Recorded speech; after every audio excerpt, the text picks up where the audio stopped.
Assalamualaikum warahmatullahi wabarakatuh. Waalaikumsalam. Bismillahirrahmanirrahim. Alhamdulillahirabbil alamin. Wassallallahu wa sallim ala nabiyyina Muhammad wa ala alihi wa sahbihi wa dzurriyyatihi wa ashabihi tabi'in tabi'in. Amma ba'du. Para jamaah sekalian yang saya hormati, malam ini sudah masuk tanggal ke-7 bulan Sya'ban. Berarti ya 3 bulan kita akan berpuasa. Oleh karena itu saya menunda pembahasan saya mengenai Al-Quran yang berkaitan turunnya ayat itu dengan perbuatan sahabat. Nah, maka saya ingin malam ini saya ingin berbicara mengenai ibadah yang kita nanti-nantikan, yaitu Ramadan.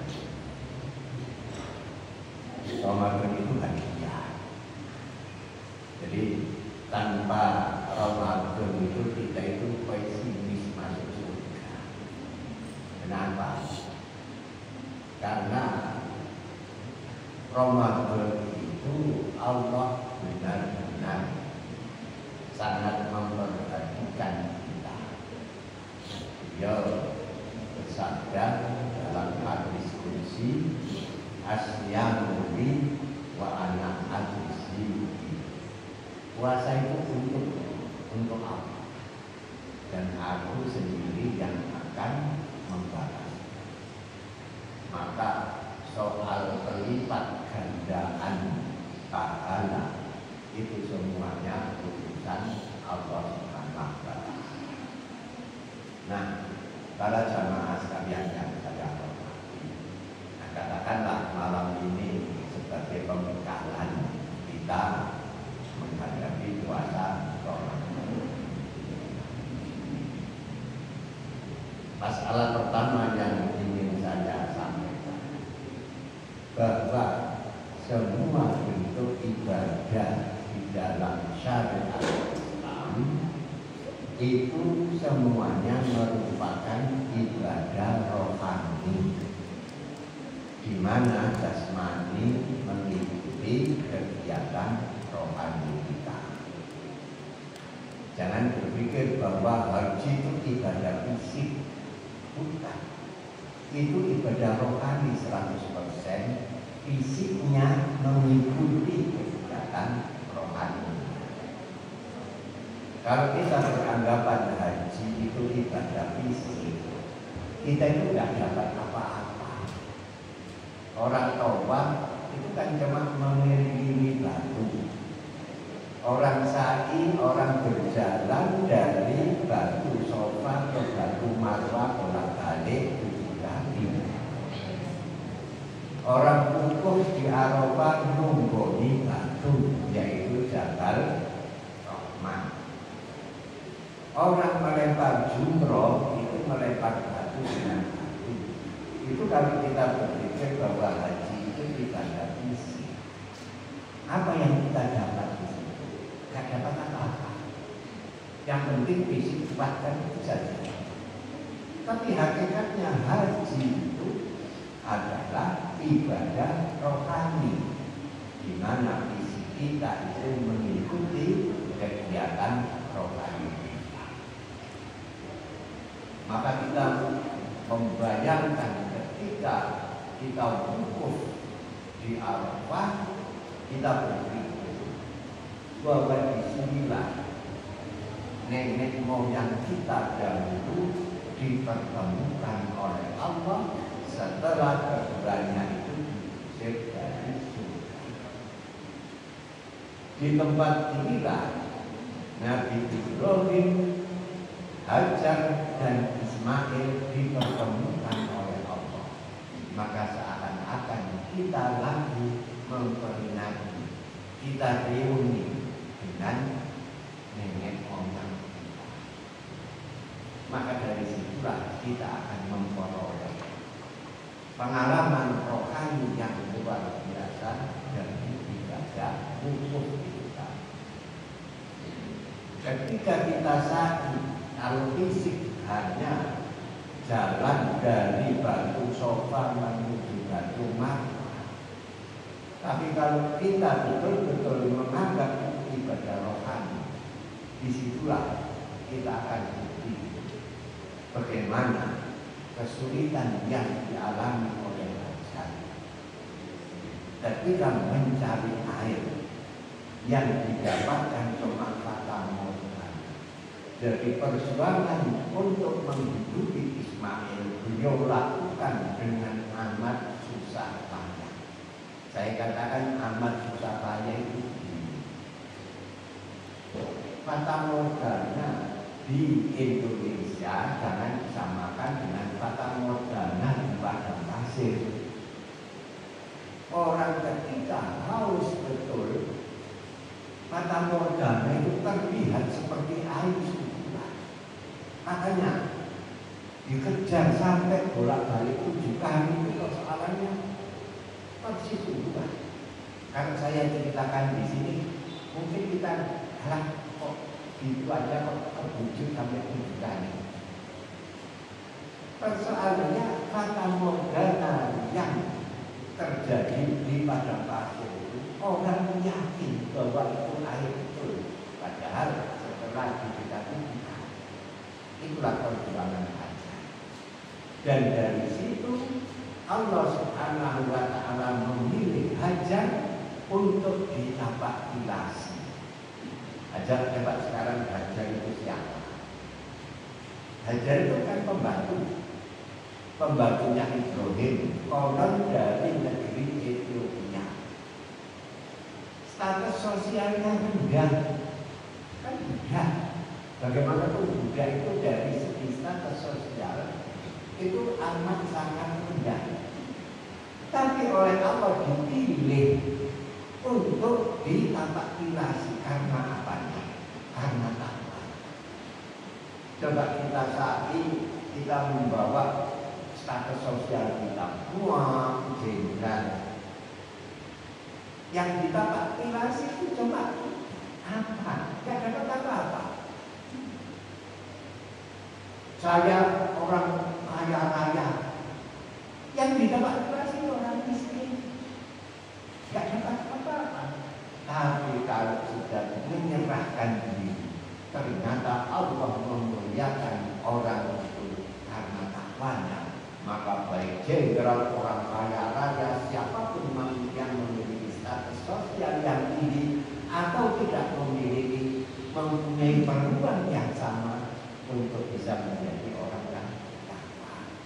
Nah itulah tadi yang saya katakan bahwa seluruh ibadah dalam Islam itu hakikatnya adalah kegiatan rohani. Sholat, diri, sujud, rukuk, berdiri, sujud, rukuk, dan seterusnya itu kan kelihatannya kegiatan jasmani. Tapi hakikatnya setiap gerakan itulah merupakan sarana kita mendekatkan diri kepada Allah. Cara menyembah yang diajarkan oleh Rasulullah SAW. Maka dari situlah kita akan memperoleh bagaimana sholat itu sesuatu yang betul-betul mendidik rohani kita menjadi manusia yang taat. Taat itu kan kegiatan rohani. Nah, para jamaah sekalian yang saya hormati, sekarang apa buktinya kalau puasa itu ibadah rohani? Saya ambil 2 hadis saja. Hadis yang pertama berbunyi, Kamin so'imin laisa lahu min siyamihi illa al-ju'u wal 'athas. Berbilang-bilang banyaknya orang yang berpuasa, tapi dia tidak mendapatkan apa-apa dari puasanya itu kecuali hanya lapar dan haus. Lapar, haus itu kan puasa, tapi tidak dapat apa-apa. Itu banyak orang yang seperti itu. Itu artinya bahwa puasanya itu cuma jasmaninya saja yang tidak makan dan tidak minum, tapi rohaninya tidak berpuasa. Ini yang pertama. Hadis yang kedua, man lam yada qawla zur wal amala bihi falaisa lillahi hajatun fi ayyada ta'ama wa syarab. Barang siapa yang berpuasa tapi dia tidak bisa berhenti dari bicara kotor dan berbuat dengan amalan yang kotor itu tadi, maka Allah tidak berurusan dengan lapar dan hausnya orang. Nah, jadi ketika kita puasa itu ngomong istilah orang api jelas, yo kasar, yo elek, yo beramal dengan itu, Allah tidak berurusan dengan lapar dan haus kita. Allah tidak berurusan dengan lapar dan haus kita. Itu artinya apa? Kalau bulan nih posoin kan gitu kan. Itu menunjukkan bahwa puasa itu aslinya adalah kegiatan roh. Dan tadi berdasarkan hadis bahwa puasa itu adalah hadiah Allah untuk kita. Itu logikanya begini. Puasa itu ibadah yang panjang. Kalau kita hitung, katakanlah imsak itu jam 4 pagi, bukanya jam 6 sore. Jam 4 pagi sampai jam 6 sore itu 14 jam. Maka 14 jam itu ibadah. Coba kita sholat tadi itu paling 7 menit ya, 5 menit atau 7 menit. Cuma itu. Setiap sholat ibadah kita itu cuma ini antara 5 menit, kurang kodok usul 10 menit. Selesai ya itu selesai. Tapi puasa itu 14 jam. Semuanya itu nilainya adalah ibadah. Maka 14 jam ini jangan dipotong.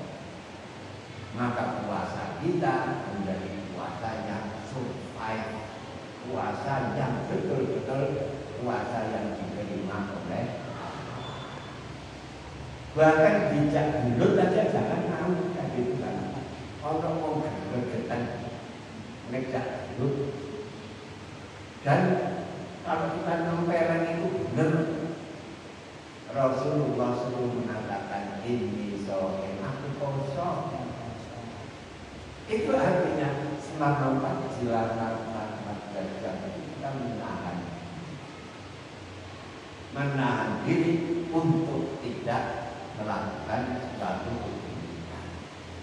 Nah, para jamaah sekalian yang saya hormati, jadi saya ulang, puasa itu adalah ibadah yang sangat panjang, yaitu paling tidak 14 jam. Bahkan kalau di Eropa sana itu ada yang 20 jam, ada yang 22 jam, sehingga antara buka dan sahur itu cuma 2 jam. Di Mesir itu sampai keluar fatwa dahulu puasa itu ternyata lebih dari 18 jam, karena mataharinya kan berputarnya beda dengan di Indonesia. Di Indonesia itu paling enak jadi apa itu melaksanakan perintah agama. Di Mesir itu pernah buka itu jam 10 malam. Ini kan kasih contoh ya. Maka Al-Azhar mengeluarkan fatwa jam 8 buka. Jadi bukan pakai ukuran matahari, tapi pakai ukuran jam supaya tidak memberatkan. Itu pernah terjadi sampai seperti itu. Di Irlandia itu pernah puasa itu 22 jam. Nah, rasanya kalau sudah 22 jam itu perlu mengikuti negara yang normal waktunya, sehingga tidak sampai selama itu berpuasa. Para jamaah sekalian yang saya hormati, saya bicara Indonesia saja yang nikmati. Mulai dulu sampai sekarang puasa kita itu kurang lebihnya ya cuma 14 jam. Dan ingat bahwa 14 jam itu adalah ibadah semua. Maka jangan dikotori dengan hal-hal yang buruk yang merusak puasa kita. Berikutnya lagi, apa yang harus kita lakukan? Maka harapan saya, jangan beragama dengan pola kalkulator. Apa beragama dengan kalkulator? Saya ikut pengajian, mendengarkan kajian satu saat sama dengan sholat 1000 rakaat nilainya. Terus kalau pengajiannya nggak usah sholat, bukan begitu logikanya. Ini hal-hal yang berupa keutamaan. Jangan dibikin seperti kalkulator. Kalau kita beragama pakai kalkulator, amalan kita itu tidak ada apa-apanya di hadapan Allah. Coba kita sholat, katakanlah 70 tahun sholat terus, dengan kenikmatan 2 bola mata itu kira-kira bisa mana?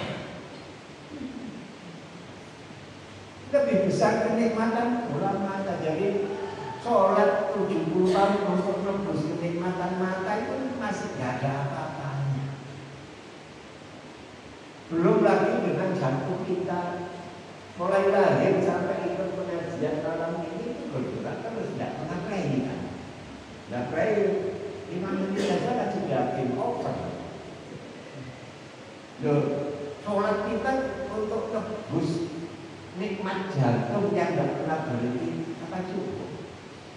Oleh karena itu jangan beragama dengan pola kalkulator, hitung-hitungan kok hitung-hitungan sampai Gustiala.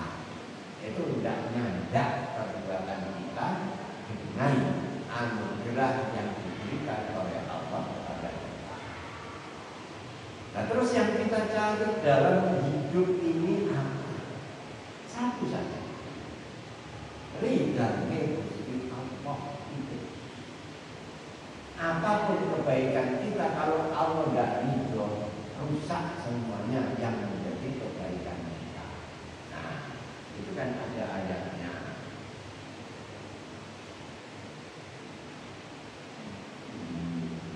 Di uswatun hasanatun, apa itu? Allah menjadikan takut kana fi Rasulillahi uswatun hasanah liman kana yarjullaha wal yawmal akhir wa dzakarallaha katsiran.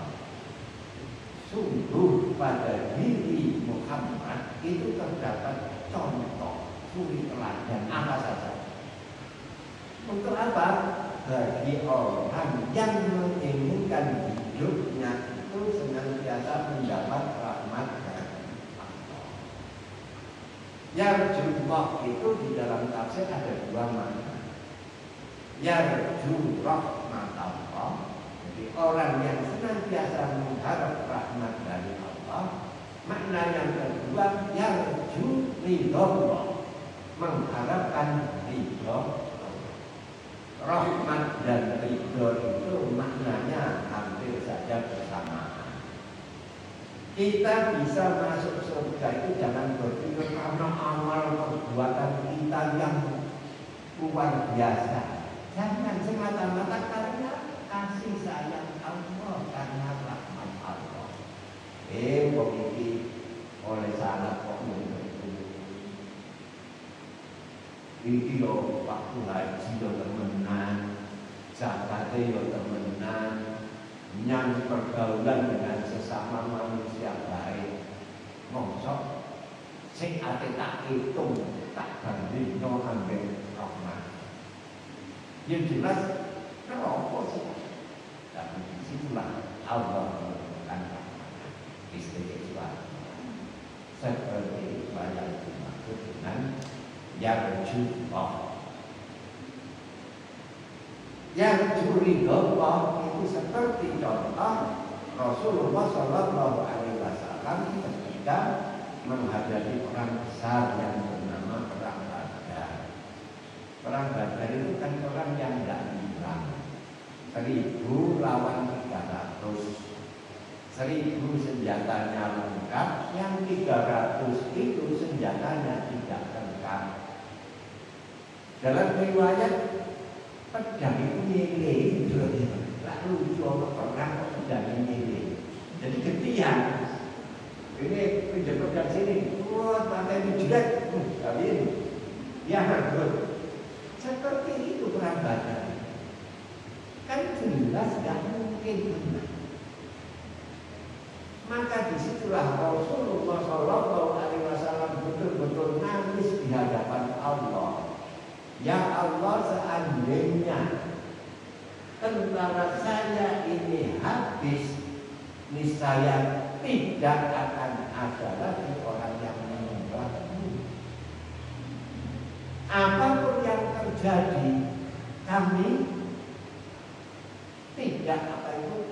tidak akan menyerah, mati pun kami jalani. Yang penting engkau ridho. Nah, ridho rahmat itu ya, tadi itu saya katakan hampir bersamaan. Ridho itu apa?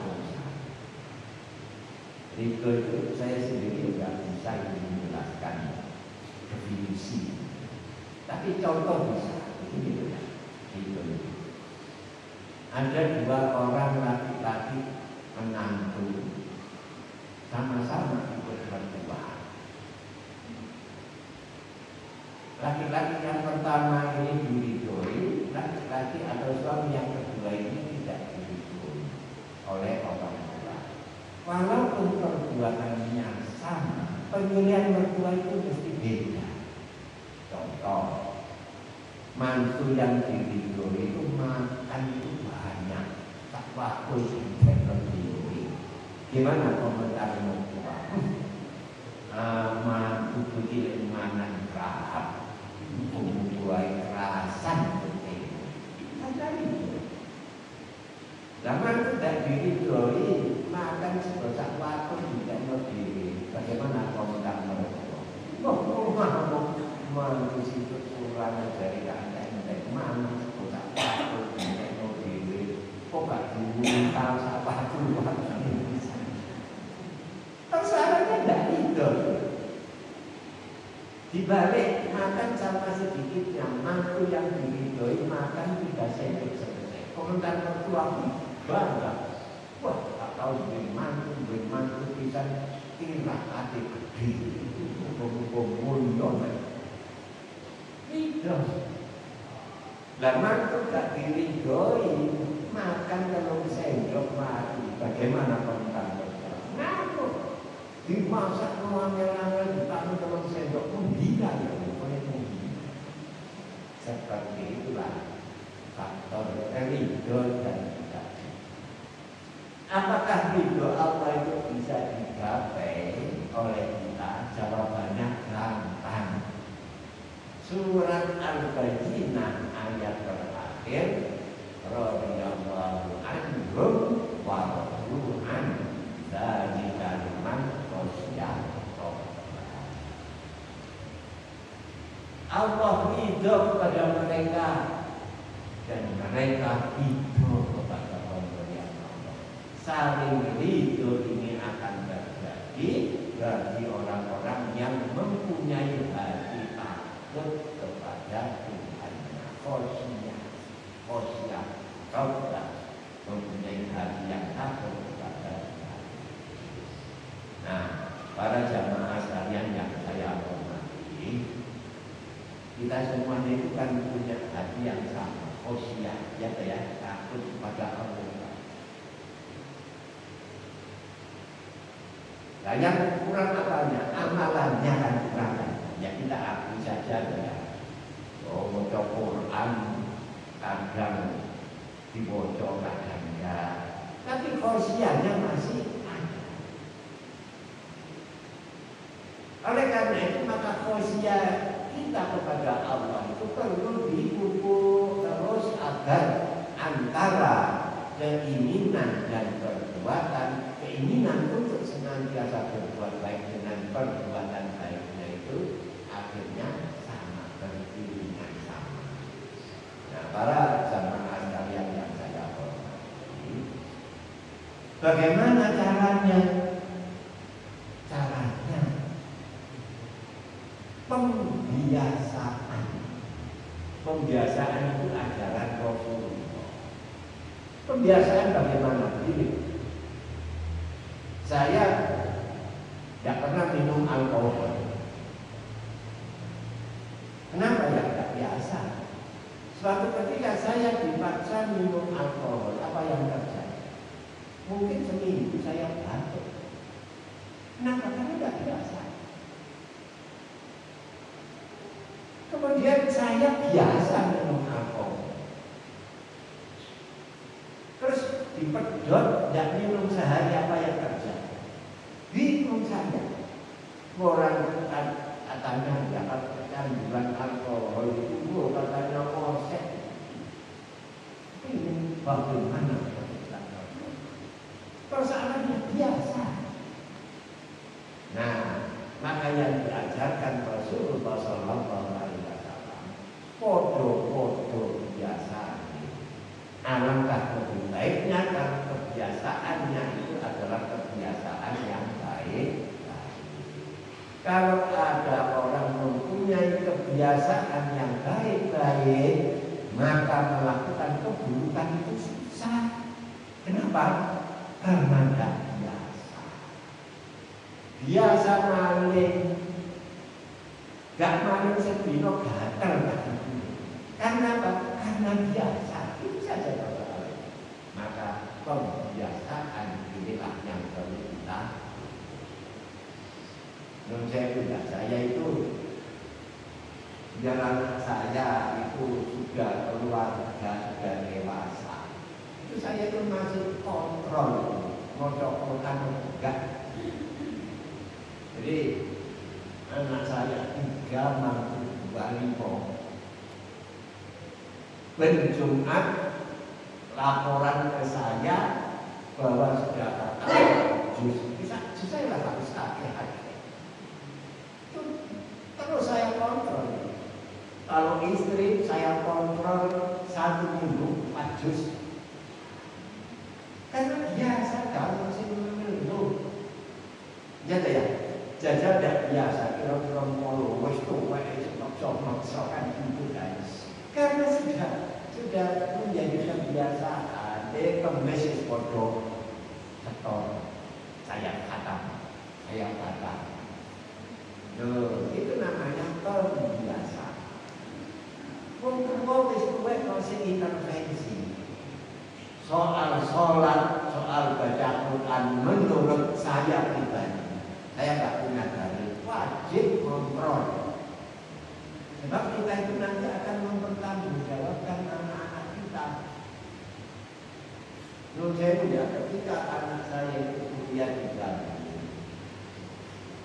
tiap hari saya telepon, isi telepon saya itu tidak pernah tanya pelajaran, soal pelajaran itu urusannya dia kan pilihan. Tapi yang saya tanyakan sudah sholat atau belum? Kalau belum, cepat lah sholat ayat tertentu. Kalau sudah, alhamdulillah. Suatu ketika saya telepon ke sholat atau belum, anak saya itu rupanya jengkel. Cik ditakok kok sholat kok. Jawab saya sederhana. Awakmu gak sholat, kiriman mandek. Gak bakal nilai anak sing gak sholat. Loh, kok sebegitu? Itu ingat Nabi Nuh dengan kan ini kan anak yang disayang. Tapi pilihan saya disuruh beriman menolak. Akhirnya Nabi Nuh naik kapal tanpa kancan berenang. Maka disitulah Nabi Nuh menunjukkan kasih sayangnya. Ya bunayya kam ma'ana, wahai anakku, marilah naik bersama Bapak. Apa katakan Allah? Sa'awi ila jabalin yaksibuni nama. Aku akan naik ke gunung sana dan pasti terhindar dari banjir. Nabi Nuh paham kalau nanti banjir itu sampai ke puncak gunung. Maka Nabi Nuh mohon kepada Allah, ya Allah, itu kan anak saya, tolong selamatkan. Apa jawab Allah? Ya Nuh, innahu laisa min ahli, innahu amalun ghairu sholih. Hai Nuh, itu bukan lagi anak, karena perbuatannya yang seperti itulah yang diajarkan oleh Al-Quran. Para jamaah sekalian yang saya hormati, terutama kita tidak mengingatkan sholat. Nah, apakah kita itu sebagai orang tua biasa anak itu luwes sholat dulu juga. Jangan-jangan kita kasihan sampai ke sekolah juga. Soal sholat, jangan ada rasa kasihan. Sebab ini urusannya adalah menyembah Tuhan.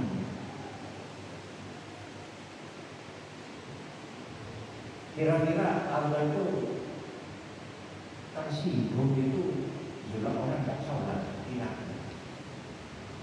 Ya, saya nggak punya dalil. Coba pakai logika saja. Dikasih rezeki, napas gratis, dikasih otak bisa berpikir, kemudian dikasih banyak anugerah dalam hidupnya. Semuanya gratisan, dapatnya baik, tidak nyembah Allah terhadap hidup, atau gak nyembah sama sekali. Ateis, gak ngakoni Gusti Allah. Wis diparingi sak ngono ae, kok gak ngakoni atau menyembah yang lain. Itu kalau saya tersinggungnya amit-amit. Nah, para jamaah sekalian yang saya hormati, sekarang ini persoalan anak-anak kita ini. Masjid ini ada wifi untuk anak-anak. Itu saya kira perlu dipikirkan, merangsang anak-anak cinta masjid. Saya teringat kepada kisah dari Al-Fatih. Al-Fatih itu Sultan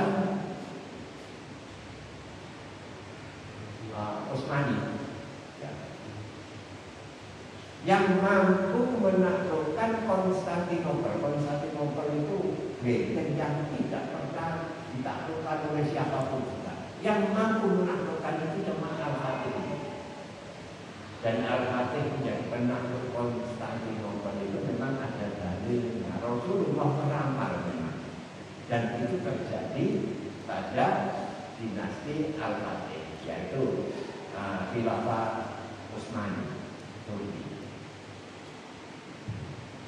Suatu malam Al-Fatih ini dengan pengawalnya itu ke masjid itu beliau itu nangis. Sehingga para pengawalnya itu bertanya, kenapa Sultan kok menangis? Jawabnya Sultan,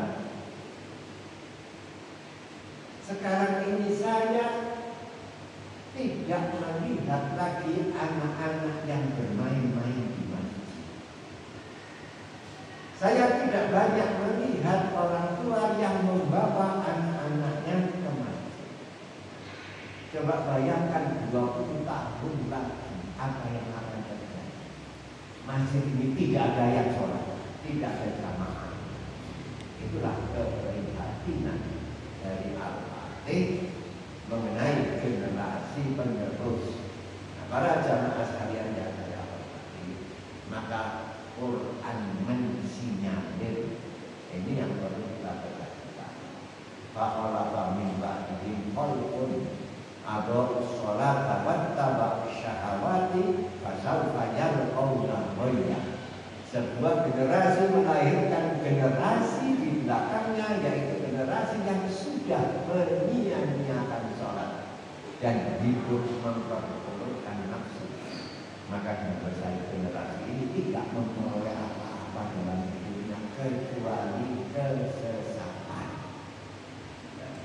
Oleh karena itu maka jangan menambah jumlah orang kafir di bumi ini, justru dari anak-anak kita sendiri. Ada anak-anak yang beralasan bahwa aku punya masjid di sini ini tidak ada ya. Aku punya masjid diusir. Nah, maka saya sarankan pada akhir bagaimana memanage anak-anak. Kalau udah di sini inilah, kalau perlu dikasih apa itu tempat khusus, kasih bayi pilih di sini. Tapi wujud dari yang sholat udah tapi belum ikut jamaah. Nah, ya kita bayangkan sendiri aja lah. Kalau orang segini jamaah segini banyaknya, anaknya nanti tidak jadi pengurusnya, maka siapa yang jamaah di masjid kita? Itulah persoalan tanggung jawab kita sebagai orang. Para jamaah sekalian yang saya hormati, kembali kepada persoalan puasa. Nah, ini ada hal yang saya lupa menyampaikan. Rasulullah SAW itu selalu mempersiapkan diri ketika akan beribadah. Contoh, Jumatan itu kan rapatnya umat Islam, rapat mingguan. Maka Rasulullah SAW mempersiapkan Jumatan itu pada hari Kamis. Bukunya dipotong, pakaian untuk besok disiapkan, terus apa itu? Pokoknya betul-betul karena akan menghadiri rapat mingguan, maka disiapkan. Dan Jumatan itu bukan ibadah ecek-ecek. Ini serius itu. Rasulullah SAW dalam hal mensikapi Jumatan. Nah, oleh karena itu kan beliau kan sering mengatakan begini. Idza na'asa ahadukum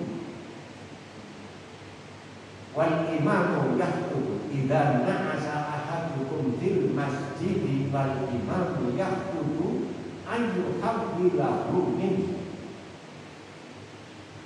Apabila seseorang mengantuk di masjid, ketika itu imam lagi berkhutbah, maka hendaklah orang yang mengantuk itu kamu pindah dari tempat dia ngantuk. Jadi ngantuk itu tidak boleh. Kira-kira bahasa kasarnya itu orang kekelak-kekeluk diangkat dari jenderal kira-kira gitu ya. Kan bahasanya ayu hamdilahu, hendaklah orang itu dipindah dari tempat dia. Jadi dilarang itu. Kemudian lagi wal imam yaktubu faqad lahu, apa itu artinya itu? Apabila berkhutbah ada jamaah yang memperingatkan saudaranya, diam kamu, ngomong diam kamu. Rasulullah mengatakan faqad lahu, sia-sia jabatannya orang. Berarti ketika sholat Jumat, ketika khutbah itu tidak ada orang yang berbicara sama sekali. Bahkan di dalam hadis yang berurutan dengan mengatakan diamlah kamu itu bermain-main kerikil. Nah, maksudnya Rasulullah itu kan bukan keramik ya, bukan marmer, tanah biasa. Maka di situ kan tidak menutup kemungkinan ada jamaah sambil mendengarkan khotbah sambil bimbingan kerikil. Rasulullah mengatakan fakat lahau sia-sia. Nah saya lihat sekarang itu khotbah itu juga di HP, cekli. Wah itu tambah nemen oleh sia-sia. Nah para jamaah sekalian yang saya hormati, saya kira takmir itu perlu membuat tulisan hadis mengatakan jamlah itu sia-sia digunakan, main HP lebih sia-sia lagi. Oh, kalau pengajian jadi kan nggak masalah, saya anggap orang ini lagi mencari ayatnya, mencari dalilnya. Tapi kalau sudah khutbah itu beda sama sekali dengan yang lain. Jadi dominan kerikil saja itu dikatakan fakon lahon, apalagi chatting HP, apalagi beruntung. Nah, seperti ini tata aturan dalam hal mempersiapkan, dalam hal sholat Jumat dan persiapan. Ternyata Rasulullah SAW itu juga mempersiapkan diri dalam hal puasa Ramadan. Bagaimana persiapan diri Rasulullah SAW? Itu ada hadis riwayat siapa itu Imam Baihaqi. Inna rojaba syahrul tong wa sya'banan syahri wa ramadanan syahrul umat.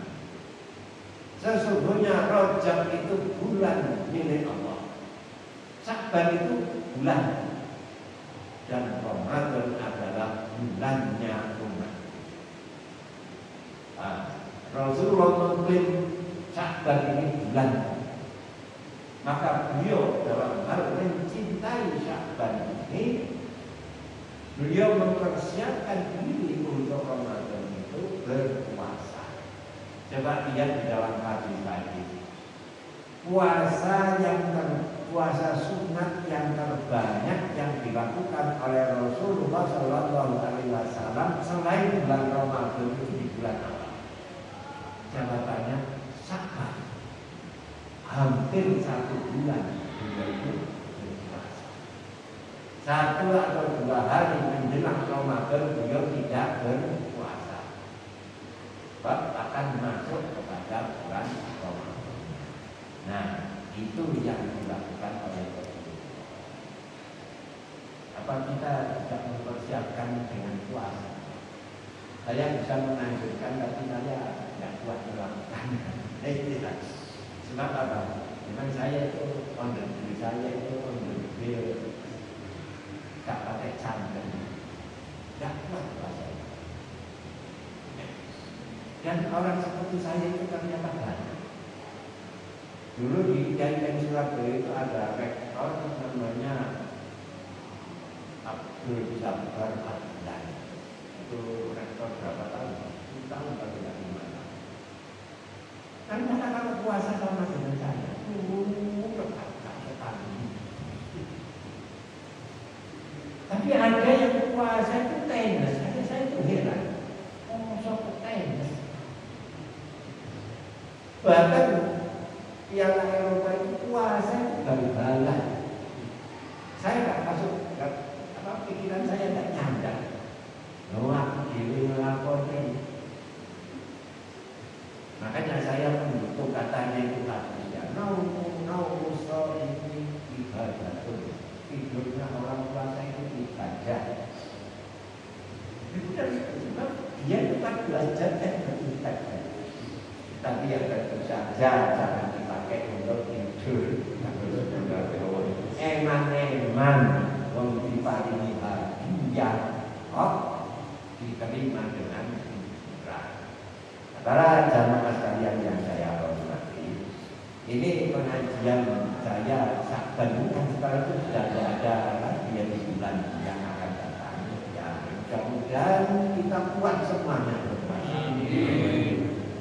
puasa kita ini lebih istimewa dari puasa yang bulan. Karena kita pahami ini adalah ibadah rohani kita, maka kita isi dengan banyak kebaikan. Amin ya rabbal alamin. Dan doakan saya kuat, ya. Saya kuat itu sudah kuat. Nah, para jamaah sekalian yang saya hormati, kurang lebihnya saya mohon maaf.